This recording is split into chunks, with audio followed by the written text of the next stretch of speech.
स्वागत है आपका अपने यूट्यूब चैनल श्रवण मैथ्स हब पर।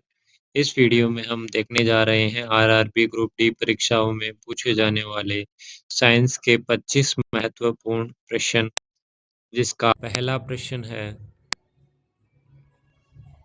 औसत चाल के बारे में निम्नलिखित में से कौन सा कथन सत्य नहीं है। ऑप्शन ए है, इसका एसआई मात्रक मीटर प्रति सेकंड है। ऑप्शन बी, चाल की गणना दूरी को समय से भाग देकर की जाती है। ऑप्शन सी, औसत चाल के लिए केवल परिमाण की आवश्यकता होती है, दिशा की नहीं। ऑप्शन डी, चाल ज्ञात करने के लिए हमें वस्तु के परिमाण और दिशा दोनों की आवश्यकता होती है। यहाँ हम देखते हैं औसत चाल के बारे में पूछा गया है, तो औसत चाल बराबर होता है दूरी बटा समय, दूरी अपॉन समय। इसमें हम देखते हैं दूरी का मात्रक होता है मीटर और समय का मात्रक होता है सेकंड। तो इसका पहला ऑप्शन सत्य हो जाएगा कि इसका ऐसा ही मात्रक जो है वो मीटर प्रति सेकंड है।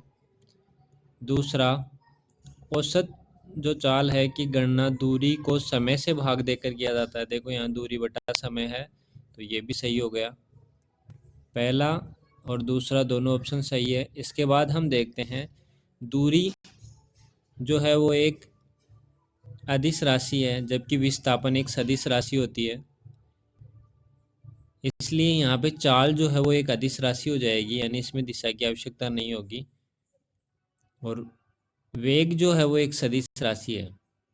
ठीक है, तो हम यहाँ से देखते हैं कि औसत चाल के लिए केवल परिमाण की आवश्यकता होती है, दिशा की नहीं। ये भी राइट हो जाएगा। तो इसमें सत्य नहीं है के बारे में पूछा गया है, तो यहाँ इसका जो करेक्ट आंसर होगा वो होगा ऑप्शन डी। चाल ज्ञात करने के लिए हमें वस्तु के परिमाण और दिशा दोनों की आवश्यकता होती है, ये कथन सत्य नहीं है। इसके बाद हम नेक्स्ट प्रश्न देखते हैं, प्रश्न संख्या 2। इसमें पूछा गया है कॉपर के वैद्युत अपघटनी परिष्करण के लिए प्रयुक्त किया जाने वाला सबसे सामान्य वैद्युत अपघट्य अम्लीकृत खालिस्तान का विलयन है। ऑप्शन ए है कॉपर क्लोराइड, ऑप्शन बी है कॉपर सल्फेट, ऑप्शन सी है कॉपर ऑक्साइड और ऑप्शन डी है कॉपर कार्बोनेट। तो यहाँ इसका राइट आंसर देखते हैं हम, वो हो जाएगा option B copper sulphate. Copper के जो विद्युत अपघटनी परिष्करण है के लिए प्रयुक्त किया जाने वाला सबसे सामान्य वैद्युत अपघट्य अम्लीकृत कॉपर सल्फेट का विलयन होगा। इसके बाद अगला प्रश्न है, प्रश्न संख्या 3। ध्वनि की प्रबलता के संबंध में निम्नलिखित में से कौन सा कथन सत्य है। ऑप्शन ए है प्रबलता आयाम पर निर्भर करती है, ऑप्शन बी प्रबलता आयाम पर निर्भर करती है, ऑप्शन सी प्रबलता तरंग की गति पर निर्भर करती है और ऑप्शन डी है प्रबलता तरंग दैर्ध्य पर निर्भर करती है। तो यहाँ इसका राइट आंसर हो जाएगा ऑप्शन बी प्रबलता आयाम पर निर्भर करती है। ये कथन सत्य हो जाएगा यहाँ। इसके बाद अगला प्रश्न है, प्रश्न संख्या 4। पौधों की ऊंचाई में वृद्धि के लिए किस प्रकार का विभज्योतक उत्तरदायी होता है। ऑप्शन ए है द्वितीयक विभज्योतक, ऑप्शन बी पार्श्विक विभज्योतक, ऑप्शन सी शीर्षस्थ विभज्योतक, ऑप्शन डी एधा। यहाँ इसका राइट आंसर हो जाएगा ऑप्शन सी शीर्षस्थ विभज्योतक जो है वो पौधों की ऊंचाई में वृद्धि के लिए उत्तक जो है उत्तरदायी होता है। इसके बाद अगला प्रश्न है, प्रश्न संख्या 5। रेणी गांव में चिपको आंदोलन की शुरुआत के लिए कौन सी घटना उत्तरदायी थी। ऑप्शन ए है गांव के निकट पेड़ों की कटाई हेतु ठेकेदार को स्वीकृति, ऑप्शन बी खेतों के लिए वन भूमि का उपयोग करने का सरकारी निर्णय, ऑप्शन सी स्थानीय निवासियों द्वारा भूमि की बिक्री, ऑप्शन डी है ग्रामीणों द्वारा औद्योगिक विकास का आयोजन। तो यहाँ इसका राइट आंसर हो जाएगा ऑप्शन ए गांव के निकट पेड़ों की कटाई हेतु ठेकेदार की जो स्वीकृति है वो घटना रैणी गांव में चिपको आंदोलन की शुरुआत के लिए उत्तरदायी थी। इसके बाद अगला प्रश्न है प्रश्न संख्या 6। वह दोष जिसमें व्यक्ति दूर की वस्तुओं को स्पष्ट रूप से नहीं देख सकता है लेकिन पास की वस्तुओं को देख सकता है कहलाता है। ऑप्शन ए है दृष्टि वैषम्य, ऑप्शन बी है दीर्घ दृष्टि, ऑप्शन सी है जरा दूर दृष्टि, ऑप्शन डी है निकट दृष्टिता। तो दोस्तों जो व्यक्ति दूर की वस्तु को स्पष्ट रूप से नहीं देख पाता और पास की वस्तु को स्पष्ट रूप से देख लेता है उसमें निकट दृष्टि दोष होता है। निकट दृष्टिता मानी निकट की वस्तु तो स्पष्ट दिखाई देगी लेकिन दूर की वस्तु स्पष्ट दिखाई नहीं देगी। और इसके निवारण के लिए कौन से लेंस का प्रयोग होता है? अवतल लेंस का। दोस्तों ये भी ध्यान रखना आप, इसमें जो है निकट दृष्टिता के निवारण के लिए अवतल लेंस की ज़रूरत पड़ती है, जबकि दीर्घ दृष्टि के निवारण के लिए उत्तल लेंस की ज़रूरत पड़ती है। और जरा दूर दृष्टि जो है उसके लिए बेलनाकार लेंस की ज़रूरत पड़ती है। तो हम यहाँ देखते हैं दीर्घ दृष्टि अगर किसी में है तो उसको क्या होगा, जो पास की वस्तु है वो स्पष्ट दिखाई नहीं देगी और दूर की वस्तु स्पष्ट दिखाई देगी, यानी जैसा नाम वैसा काम। निकट दृष्टिता है तो निकट की वस्तु को स्पष्ट रूप से देख पाएगा और दूर दृष्टिता है तो दूर की वस्तु को स्पष्ट देख पाएगा। इसके बाद अगला प्रश्न है प्रश्न संख्या 7। निम्नलिखित में से कौन सा जलीय विलयन में अम्लीयता दर्शाता है? ऑप्शन ए है CaOH की होल्ट वाइस, option B NaOH, option C KOH और ऑप्शन डी है HCl। तो यहाँ इसका राइट आंसर हो जाएगा HCl। HCl जो है वो जलीय विलयन में अम्लीयता दर्शाता है। इसके बाद अगला प्रश्न है प्रश्न संख्या 8। निम्नलिखित में से कौन सी आयनीय यौगिकों की भौतिक विशेषता नहीं है? ऑप्शन ए है इसमें जल में घुलनशीलता, अघुलनशील ऑप्शन बी है गलित अवस्था में विद्युत का संचालन करता है, ऑप्शन सी उच्च गलनांक, ऑप्शन डी उच्च क्वथनांक। तो यहाँ इसका राइट आंसर हो जाएगा ऑप्शन ए, जल में अघुलनशीलता जो है वो आयनीय यौगिकों की भौतिक विशेषता नहीं है। इसके बाद अगला प्रश्न देखते हैं प्रश्न संख्या 9 है। निम्नलिखित में से किस स्थिति में असंतुलित बल शामिल है? ऑप्शन ए है सीधी सड़क पर एक समान गति से चलती एक कार, ऑप्शन बी है जमीन पर लुढ़कती और अंततः रुकती है गेंद, ऑप्शन सी मेज पर रखी एक किताब और ऑप्शन डी है जमीन पर स्थिर खड़ा एक व्यक्ति। तो यहाँ इसका राइट आंसर हो जाएगा ऑप्शन बी, जमीन पर लुढ़कती और अंततः रुकती एक गेंद जो है वो असंतुलित बल में शामिल है।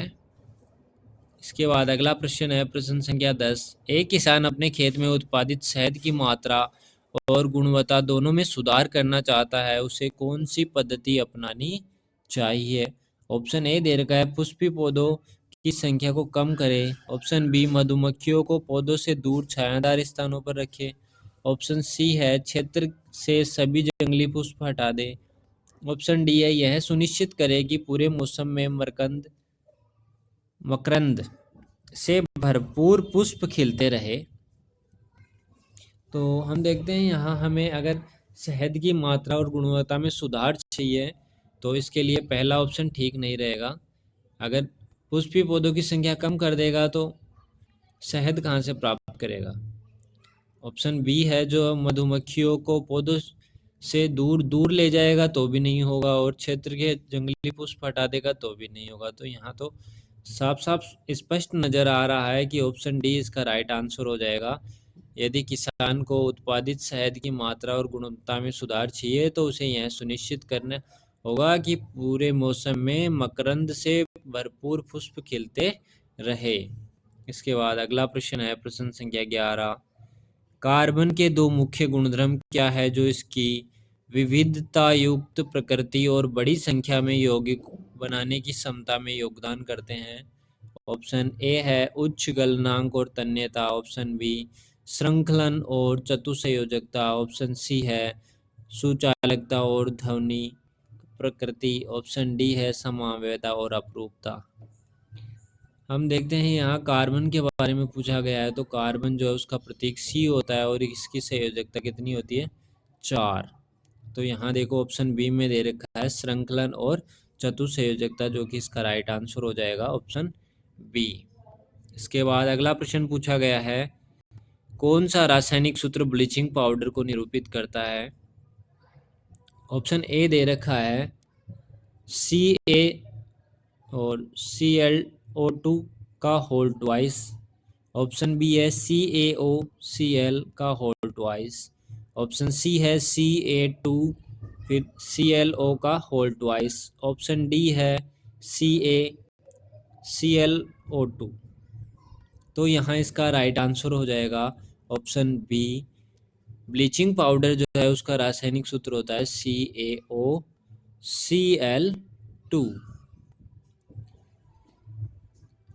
इसके बाद अगला प्रश्न है प्रश्न संख्या 13। इसमें पूछा गया है मादा प्रजनन तंत्र के किस भाग से होकर अंडा अंडाशय से गर्भाशय तक जाता है। Option A fallopian tube, option B योनि, ऑप्शन सी मूत्रवाहिनी, ऑप्शन डी गर्भाशय ग्रीवा। तो यहाँ इसका राइट आंसर हो जाएगा option A fallopian tube. Fallopian tube से होकर जो है मादा प्रजनन तंत्र में अंडा अंडाशय से गर्भाशय तक जाता है। इसके बाद अगला प्रश्न है प्रश्न संख्या 14। निम्नलिखित में से कौन सा विकल्प सूत्र इकाई द्रव्यमान पद की सर्वोत्तम रूप से व्याख्या करता है। ऑप्शन ए है किसी पदार्थ के 1 मोल का द्रव्यमान, ऑप्शन बी है किसी तत्व के एकल परमाणु का द्रव्यमान, ऑप्शन सी है किसी तत्व के एकल अणु का द्रव्यमान, और ऑप्शन डी है किसी यौगिक की एक सूत्र इकाई में सभी परमाणुओं का कुल द्रव्यमान। तो यहाँ सूत्र इकाई द्रव्यमान के बारे में पूछा गया है, तो इसका ऑप्शन डी जो है वो राइट हो जाएगा। सर्वोत्तम रूप से व्याख्या करता है इसकी ऑप्शन डी। इसके बाद अगला प्रश्न है प्रश्न संख्या 15। निम्नलिखित कोशिकाओं में से किस कोशिका को एक छोर पर पार्श्व तंतु होता है। ऑप्शन ए है एक केंद्रक श्वेत कोशिका यानी monocyte, option B neuron, option C लाल रक्त कोशिका, ऑप्शन डी है बिंबाणु यानी प्लेटलेट। तो इसका यहाँ राइट आंसर हो जाएगा ऑप्शन बी न्यूरॉन जो है उसमें क्या होता है एक छोर पर पार्श्व तंतु होता है।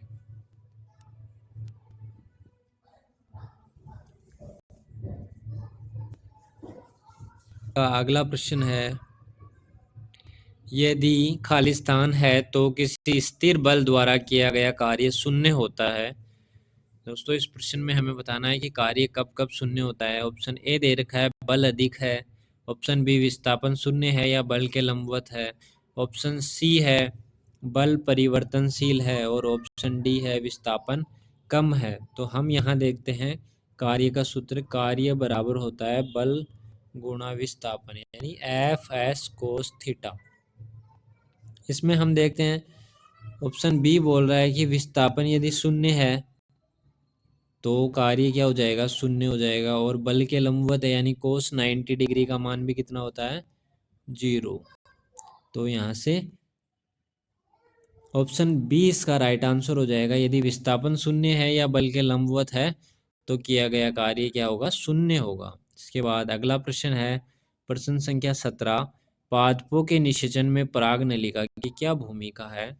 ऑप्शन ए है इसका पराग कणों का वर्तिकाग्र तक परिवहन करना, ऑप्शन बी है नर जनन कोशिका का मादा जनन कोशिका तक परिवहन करना, ऑप्शन सी है नर जनन कोशिका का निर्माण करना, ऑप्शन डी है युग्मज बनाना। तो यहाँ इसका राइट आंसर है ऑप्शन बी नर जनन कोशिका का मादा जनन कोशिका तक परिवहन करना ही पादपों के निषेचन में पराग नलिका की मुख्य भूमिका है। इसके बाद अगला प्रश्न है प्रश्न संख्या 18।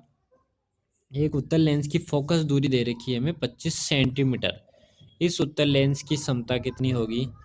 तो ऑप्शन ए दे रखा है -2 dioptre, option B -4 dioptre, option C +4 dioptre, और ऑप्शन डी है +3 डायप्टर। सबसे पहले हम यहाँ से लेंस की क्षमता का सूत्र लिख लेते हैं। P बराबर क्या होता है 1/f। फोकस दूरी जो है यहाँ मीटर में होती है, तो हम यहाँ से सोल्व करते हैं इसको। P बराबर 1/25 सेंटीमीटर को मीटर में बदलेंगे तो 100 का भाग लगेगा, और जो भाग वाला 100 है वो कहाँ चला जाएगा, ऊपर चला जाएगा। तो यहाँ 100/25 हो जाएगा। 25 से 100 को कैंसिल करेंगे तो 4 बार कैंसिल हो जाएगा, यानी 4 डायोप्टर आ जाएगा। अब हम जानते हैं उत्तल लेंस जो है उसकी समता प्लस में होती है, तो यहाँ से इसका राइट आंसर आ जाएगा ऑप्शन सी +4 डायोप्टर।